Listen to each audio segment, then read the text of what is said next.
Hello and welcome along to On the Whistle. I'm your host, Zayn Nabbi. Behind me, if you're watching on YouTube, is some of the finest artwork you could ever imagine from my 2-year-old. And if you want to buy it, I'm selling. Joining me for this bite-sized pod, we have Alasdair Howrth. Alasdair, how are you doing? I'm doing well, Zayn. I can't lie. We even talk about your artwork behind that. Xavier is a very, very talented artist, I must say, because I could not do that. I'll be honest. After 25 years of my life, I would be a very, very proud man if I could even do half of that. So congrats to him and to yourself. You know what? I'd like to think I'm the inspiration. Just like Courtney Freese is the inspiration for this pod. The mighty Mauler, the man who won the Premier Soccer League with Manning Rangers. Courtney, how are you doing, brother? Alasdair, Zayn, absolutely wonderful to be in your company again, gentlemen. And yes, Zayn, the artwork behind you is wonderful, especially just over your right shoulder. Shoulder. It is that the one down. It looks like the torch at the Olympic Stadium. You know what? I actually can see that. That looks like what we have at West Ham Stadium, the old London Olympic Stadium. So listen, talented young man there. Really, really lovely artwork, lovely colors. Keep it going. Amazing, amazing. Well, listen, we have a bite-sized pod and we have so much to get in a short space of time. Our brother Francis can't be here. He's the organizer of the Best of Africa Awards. Not only is he an African football expert, not only is he a sports media executive, not only, and don't tell him, he's the smartest guy in this podcast. He helps organize the Best of Africa Awards in London that honors African players on and off the field for their contributions. And we are going to have a very special show next week where we will be able to break it down, also perhaps talk to some of the legends, the footballers, and those who walk in some very high circles of football. We're hoping to get you lots of content from there. And we, of course, will be on the red carpet in some capacity. So looking forward to that. So do tune in next week. But Alasdair, I think a natural starting point for us this week is going to be on some of the next generation of African talented players. The Guardian website in the UK recently put out their next generation shortlist where they've picked the 60 most talented players in world football, all born in 2005. If that doesn't make you feel old, then you're Alasdair. And a friend of our podcast, African football expert, Maher Mazahi, put together a shortlist of the Africans who are on that list. And there are 5 Africans that he's put on there.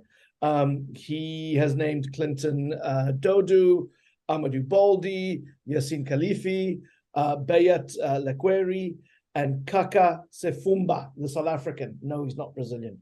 But Alasdair, I know you've poured through that list. You've taken a list. Tell us, who are some of the African names out of that 5 that have stood out to you? Yeah, I mean, I suppose the kind of obvious one is Bayat Lekweri. And apologies for butchering that for our Mauritanian audience. I'm a bit rusty with my lingo from that part of the continent. But I think he stands out for obvious reasons, and the biggest reason being that, he's already an established international. He made his debut at this year's AFCON. He was the youngest player to play at AFCON, as well as being the youngest red player registered with any team. And he already looks like one of Mauritania's best players. I'm kind of looking forward to seeing him kind of linking up with Kamara up front. But, really, really talented kind of attacking midfielder, stroke second striker, stroke winger, kind of can play one of those players, kind of very modern player who can play anywhere in the front kind of 3 positions. Really, really talented, quick feet, technically proficient. But I think for me, kind of doing some research for this, watching some of his highlights, really, really intelligent player, finds the spaces, one of those players who can, pop up anywhere on the pitch. And I think he's a real talent. It'll be really interesting to see where he goes kind of from here. He's currently at AS Douanes, still in Mauritania. So kind of oftentimes we talk about how exciting these players are, but to be honest, just as important is their progression and the way in which they can progress. And that, for me, the other one, because of that really stands out is Amadou Balde, who's, the Guinea-Bissau player. Really, really exciting. Was already starting regularly in the Portuguese 3rd division, has been snapped up by Sporting, who obviously have a great track record of producing some of the best youngsters in the world. And kind of, for him, more of an out-and-out winger, quick feet, tricky player, really, really exciting. And one for the future for sure. But, especially the fact that he's already at a huge European club, Sporting, who have an amazing track record of pushing out players, time and time again. We've seen so many of them in the Premier League, the likes of Ronaldo, Nani, currently Bruno Fernandes, and João Paulinho as well. So I think for me, is really exciting because he's a very clear pathway. The other one that I think I'll be really interested, and maybe you guys can reflect on this, is Sifumba from South Africa, because obviously he's the one who's probably got the biggest name in terms of kind of where he's come from, how much publicity has been around him. He's already been signed to Rock Nation, the kind of agency that manages some huge players like Lukaku, Kevin De Bruyne, I think, as well as maybe Marcus Rashford as well. And obviously very talented guy at a club that, again, that has a good track record of bringing through youngsters at Cape Town City.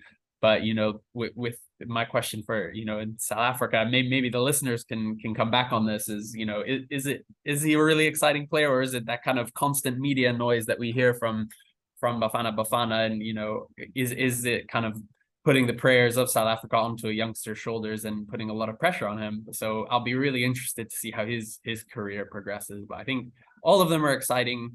But I think for me, Laquiri is the one who obviously stands out. Sure, and Kaka Sifumba, his club, Cape Town City, certainly believe that he will be an export who will go to Europe and play in Europe.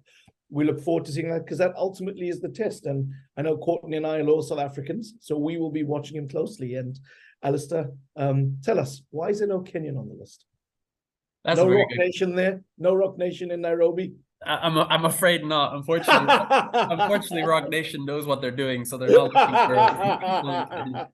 No, don't get me wrong. I think Kenya has a lot of youngsters. We have a lot of players. Sure. I think we've got more than ever moving to places in Europe. We've got a lot playing in Sweden. We've got a lot in the B-tier nations. Players like Henry Meja, who look really exciting. But unfortunately, you need a remotely functional league /FA/ footballing infrastructure, which sadly for Kenya is not on the cards. Well, if you bring Victor Wanyama, I'll raise you with Benny McCarthy. Exactly. Look, as a Blackburn Rovers fan, I'll take Benny McCarthy any day. My first football kit with a name on the back was McCarthy. I'll live and die on the Benny Hill. Don't worry, I'm with you there. I love how you say that. I'll live and die on the Benny Hill. And, there's a bit of a play on words there. And if you don't know that, then thank goodness you don't like my sense of humor. Well, listen, we got to move us on because this is bite-sized. But before we get there, if you have any thoughts on that top 5, please tweet us. Tell us what you think. More importantly, tweet the author of the article and a man who contributed to it, Maher Mazahi.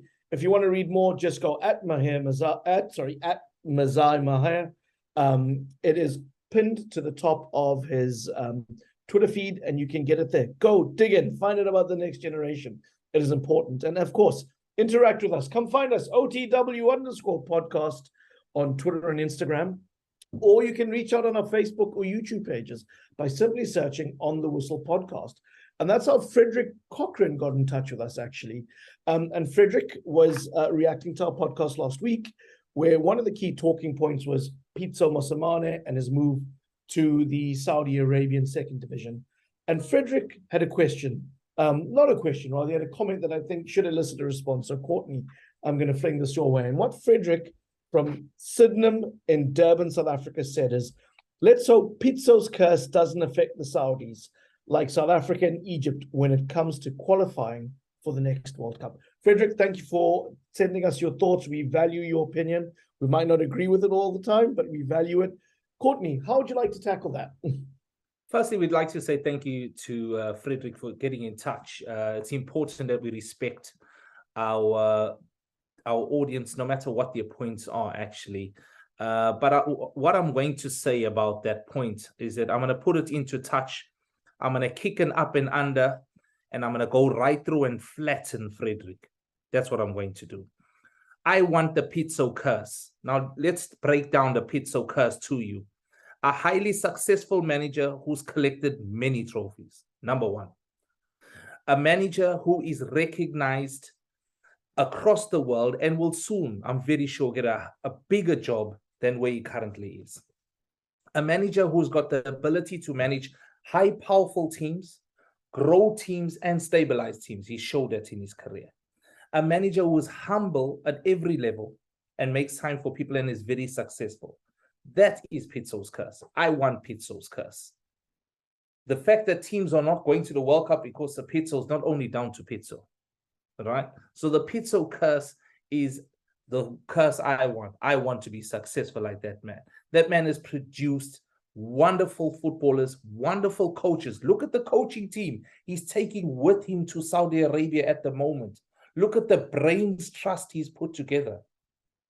One thing that we are fantastically well, very good at as humans is knocking people, man. You know, let's just trip them up at every state and every corner and every point. Pitso's doing a wonderful job, man. How about coming out and saying that? He's doing a wonderful job. The Pitso curse that another team won't go to the World Cup. Saudi Arabia are going to buy the World Cup, so it's going to be there. So don't worry about that, Frederick. Now, I have to say, Courtney's opinion on Saudi Arabia is not reflective of the show. It's reflective of Courtney in an individual. Yes. And what you should worry about, Frederick, is the up and unders you got to catch on the weekend. Stop dropping those catches. Zayn told me you had soft hands. So the inside joke is Frederick and I used to play rugby years ago, and he is a fan of this podcast. So Frederick, we thank you for your comment. It has sparked good discussion. And you know, Alasdair, when you have Courtney, you don't need Rock Nation. So I tell you what, Pitso Mosimane, better put the check in the post there. We're joking. Pitso, you know we love you and the work you do, and continue to do it wherever you go. Well, guys, that's where we're going to end the game today. The braai is shut. All the meat is gone. The coals are dead.